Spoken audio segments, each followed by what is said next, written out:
Hey,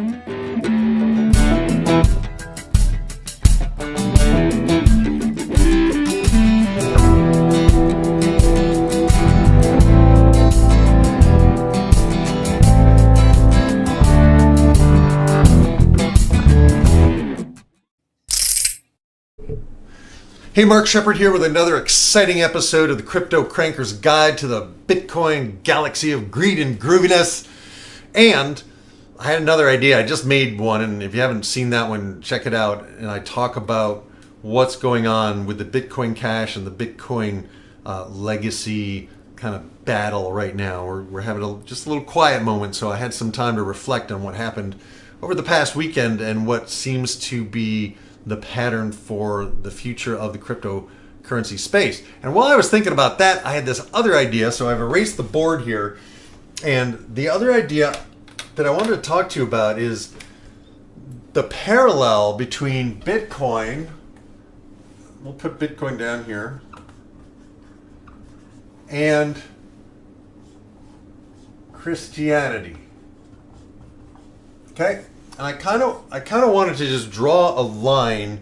So let's say, we have in Christianity, we have the original event, okay? Jesus, and he's crucified, and 3 days later, he's alive again. That's a miracle, right?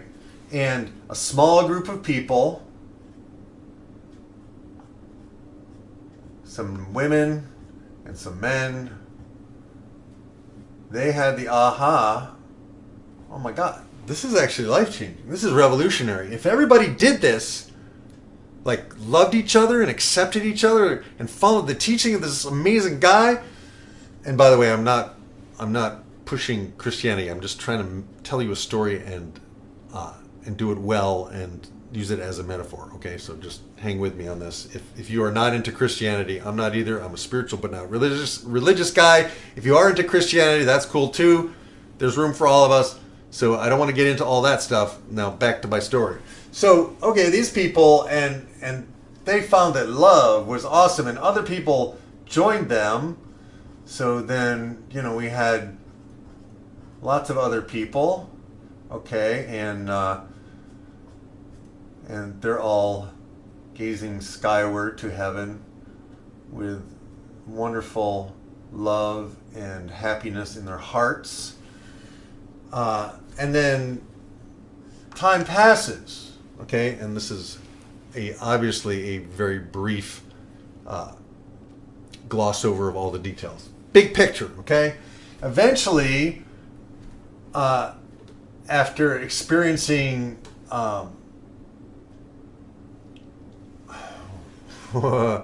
intolerance or persecution, okay?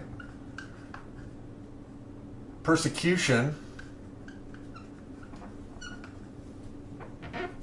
All right? They made it through that, and then all of a sudden, the government adopts it. Okay? The Emperor Constantine makes Christianity the official state religion, okay? And then eventually we have one church, right? And then that church splits into the Orthodox and then the Catholic, right?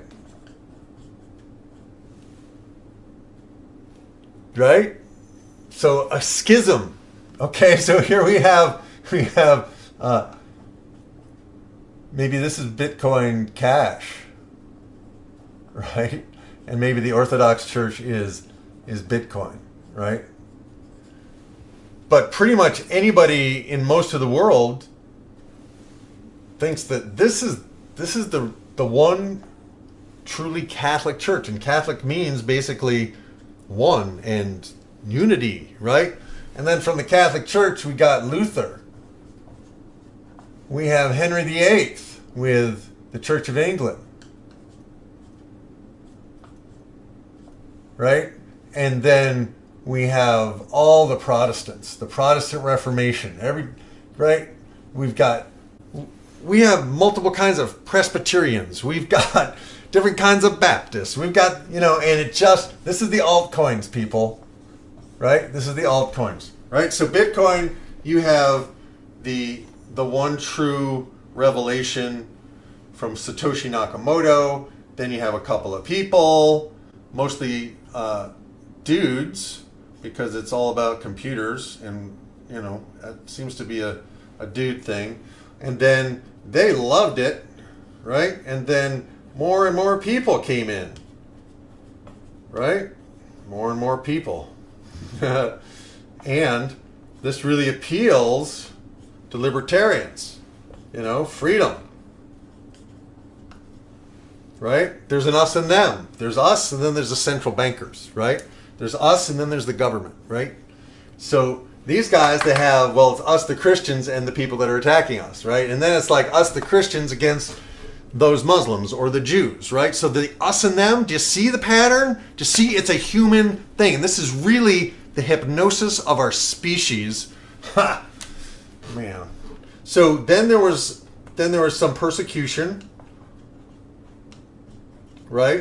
Charlie Shrem gets sent to jail because somebody did something not good with Bitcoin on his exchange. Like that, like he did anything? He didn't do anything. He's an innocent man. But he was persecuted and the government took him down to set an example, right? And some of that's going on right now still, right? And the question is, the government has yet to really respond. So we don't know what the government's going to do or not do. What is to stop the U.S. government from, it's open source, from taking the Bitcoin source code and creating the U.S. dollar on a blockchain? Don't you think they're going to try to do that? Now, other governments that are smaller may not try to do that. They may just capitulate and go with Bitcoin or all the other cryptos. So the question is, is the U.S. government gonna take it? Oh wait, I gotta do. And in this case, we don't know where the government adoption is going to be, but we do know, So maybe I should erase that. So we have persecution here, and we don't know if we're done with that. We don't know about the governments. Right, so there's some questions there. But we are at a split place where we have BTC and we have Bitcoin Cash. But we don't know whether Bitcoin Cash will come back up here and become Bitcoin and destroy what is now called Bitcoin, or if they will just continue as separate forks doing different things. And eventually maybe the people at Bitcoin Core, the developers, could upgrade it so that it's actually usable. Right? However,